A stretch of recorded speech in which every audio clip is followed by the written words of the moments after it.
जय श्री श्याम। आज हम सुनेंगे माँ मंगला गौरी व्रत की कथा।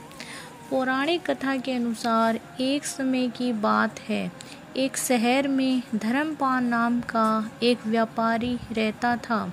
उसकी पत्नी काफ़ी खूबसूरत थी और उसके पास काफ़ी संपत्ति भी थी, लेकिन उनके कोई संतान नहीं होने के कारण वे काफ़ी दुखी रहा करते थे।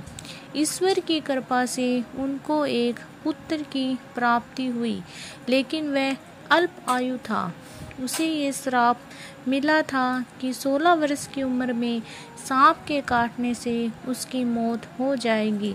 संयोग से उसकी शादी 16 वर्ष से पहले ही एक युवती से हुई, जिसकी माँ माता मंगला गौरी व्रत किया करती थी।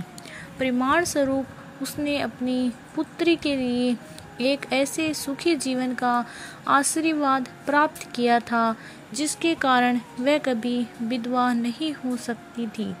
अतः अपनी माता के इसी व्रत के प्रताप से धर्मपाल की बहू को अखंड सौभाग्य की प्राप्ति हुई। इस वजह से धर्मपाल के पुत्र ने 100 साल की लंबी आयु प्राप्त की। तभी से ही मंगला गौरी व्रत की शुरुआत मानी गई है। इसी कारण से सभी नवविवाहित महिलाएं इस पूजा को करती हैं तथा गौरी व्रत का पालन करती है और अपने लिए एक लंबी, सुखी तथा स्थायी वैवाहिक जीवन की कामना करती है। जो महिला उपवास का पालन नहीं कर सकती, वे भी कम से कम पूजा तो करती है।